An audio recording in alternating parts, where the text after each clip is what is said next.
Selamat berjumpa kembali dalam layanan audio Sahabat Seperjalanan. Hari ini adalah hari Senin 25 Desember 2023. Selamat Hari Natal. Tuhan memberkati dengan sukacita yang luar biasa hari yang spesial hari ini. Firman Tuhan terambil di dalam Sakarya 9 ayat 9 sampai dengan ke-10 dengan tema Raja yang Adil dan Jaya. Demikian bunyi firman Tuhan. Bersorak-soraklah dengan nyaring, hai putri Sion. Bersorak-soraklah, hai putri Yerusalem. Lihat rajamu datang kepadamu, ia adil dan jaya, ia lemah lembut dan mengendarai seekor keledai beban yang muda. Ia akan melenyapkan kereta-kereta dari Efraim dan kuda-kuda dari Yerusalem. Busur perang akan dilenyapkan dan ia akan memberitakan damai kepada bangsa-bangsa. Wilayah kekuasaannya dari terbentang dari laut sampai ke laut dan sampai sungai Efrat sampai ke ujung-ujung bumi. Mari kita berdoa. Bapa dalam surga, terima kasih dengan sukacita yang sangat mendalam kami berkali-kali untuk kesekian kalinya merayakan akan hari kelahiran-Mu. Tuhan berkati agar kami sungguh-sungguh memahami bahwa Tuhan yang sudah lahir ke dalam dunia adalah Raja yang adil dan jaya. Dalam nama Tuhan Yesus kami berdoa. Amin. Shalom sahabat seperjalanan yang dikasihi Tuhan. Tema yang kita pelajari adalah Raja yang adil dan jaya. Kita akan belajar bahwa kedatangan Yesus, kelahiran Yesus itu adalah sebagai Raja di atas segala raja. Sehingga pada ayat-ayat yang terdapat di dalam Sakarya 9, ayat 9 sampai ke 10, di sini berbicara bagaimana Raja yang akan datang itu akan jaya dan akan membawa keadilan dan akan membawa juga kedamaian. Apa yang firman Tuhan katakan? Firman Tuhan katakan bahwa kuda-kuda Yerusalem, kereta-kereta Efraim, busur perang itu akan dilenyapkan. Kenapa disebut kereta Efraim dan kuda-kuda Yerusalem? Kita anggap saja saudara dua bagian ini bercerita tentang kuda terbaik dan kereta terbaik yang ada di zaman itu. Kereta yang terbaik dari Efraim dan kuda yang terbaik adalah dari Yerusalem. Jadi apa yang terbaik, kekuatan, kekuasaan, potensi yang ada di dalam dunia ini termasuk busur perang. Kalaupun di zaman ini adalah berbagai macam senjata-senjata terbaik yang dihasilkan oleh negara-negara termaju yang ada di dalam dunia ini, jika Yesus lahir pada saat ini, itu akan dilenyapkan. Tidak ada senjata terbaik apapun yang diciptakan manusia sehebat apapun yang tidak bisa dilenyapkan oleh Tuhan, yang tidak bisa ditundukkan oleh Kristus, karena Yesus adalah Raja di atas segala raja. Mungkin saat ini adalah senjata nuklir, hulu ledak nuklir, yang dimiliki oleh beberapa negara.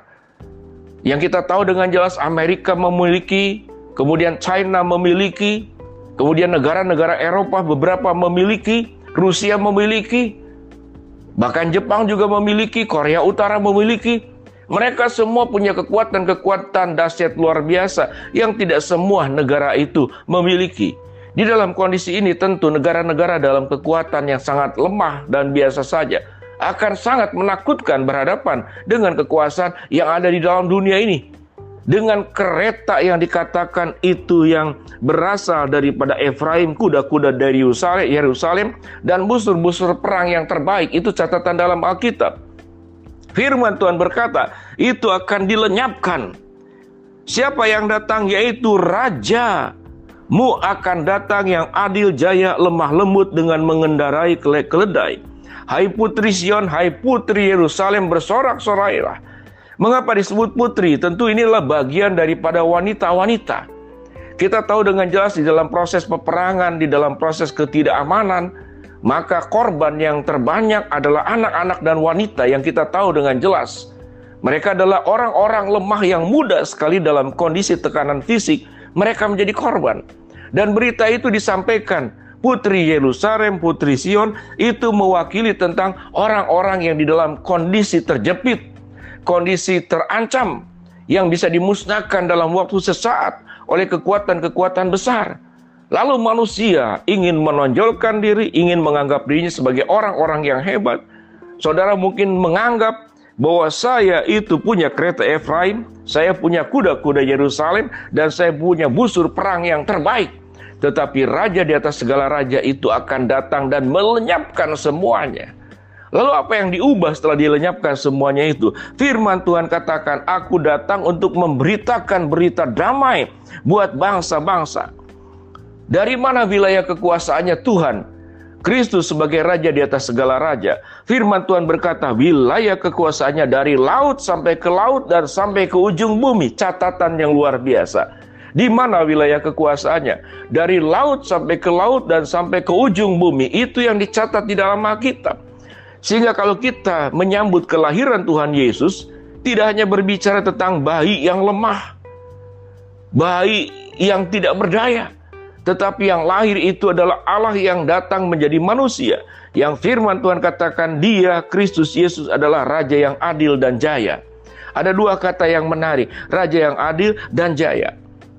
Kita seringkali bertemu dengan raja-raja yang jaya di dalam dunia ini, tetapi justru kekuasaan-kekuasaan yang dimiliki oleh raja-raja, penguasa-penguasa dunia, seringkali mereka sudah mendapatkan kejayaan, justru yang dilakukan adalah ketidakadilan. Bukankah kita bertemu dengan negara-negara besar adidaya, dengan kekuatannya yang jaya, dengan kemampuannya, dengan kereta perangnya, dengan busur panahnya, kemudian juga dengan kuda-kudanya, itu menekan pihak-pihak yang lemah. Jadi manusia pada umumnya hanya mengejar yang namanya itu kejayaan. Tetapi Raja di atas segala raja datang ke dalam dunia, yaitu tidak hanya jaya, kekuasaan wilayahnya itu luar biasa, dari laut sampai ke ujung laut, bahkan sampai ke ujung bumi. Tapi Raja yang datang itu, di dalam diri Kristus Yesus itu, membawa yang disebut dengan damai sejahtera buat seluruh bangsa-bangsa. Apa itu damai sejahtera? Yaitu keselamatan di dalam Kristus, melepaskan kuasa dosa. Dan setelah kita menerima Kristus yang tidak hanya lahir di palungan, tapi lahir di hati kita masing-masing, maka hidup kita diubahkan. Hidup kita tidak boleh hidup di dalam peperangan. Hidup kita tidak boleh mengandalkan kekuatan kereta. Hidup kita tidak boleh mengandalkan kekuatan kuda-kuda. Hidup kita tidak boleh mengandalkan busur dalam peperangan yang saling menghancurkan satu dengan yang lain, tapi membawa berita damai sukacita, perdamaian. Peperangan dilenyapkan, damai sejahtera itu hadir. Keselamatan tidak hanya di dalam Kristus, di dalam secara rohani, tapi juga menciptakan damai keselamatan bagi dunia ini. Sehingga kehadiran Kristus tidak hanya semata-mata buat orang-orang yang percaya kepada Kristus, tapi buat seluruh dunia ini yang catatan Alkitab kekuasaannya dari ujung laut sampai ke ujung laut. Dan kemudian sampai ke ujung bumi, itu yang dicatat dalam kitab Sakaria yang kita baca tadi. Dengan demikian sahabat seperjalanan, bahwa berita Natal itu adalah berita tentang Raja yang adil dan jaya yang datang ke dalam dunia. Kita tidak cukup punya kejayaan, kita tidak cukup punya kesuksesan, tapi kita harus membawa damai, membawa keadilan, memberitakan tentang sesuatu yang indah dan terbaik.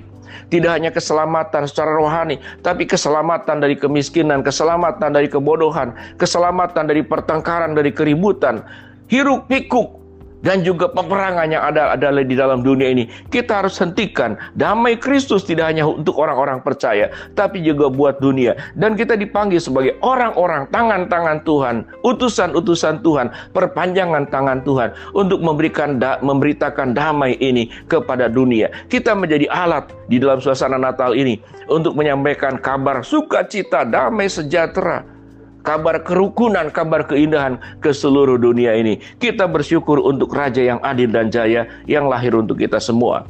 Mari kita berdoa. Bapa dalam surga, terima kasih buat kebenaran firman Allah yang sudah kami pelajari. Hamba-Mu berdoa buat sahabat seperjalanan yang sedang sakit, Tuhan jamah sembuhkan. Sahabat seperjalanan yang sedang menghadapi masalah, Tuhan bukakan jalan. Sahabat seperjalanan yang sedang berdoa mengharapkan sesuatu, Tuhan kabulkan dengan cara dan waktunya Tuhan. Dalam nama Tuhan Yesus kami berdoa. Amin. Shalom sahabat perjalanan, selamat hari Natal. Bersyukurlah untuk kelahiran Raja yang adil dan jaya. Amin.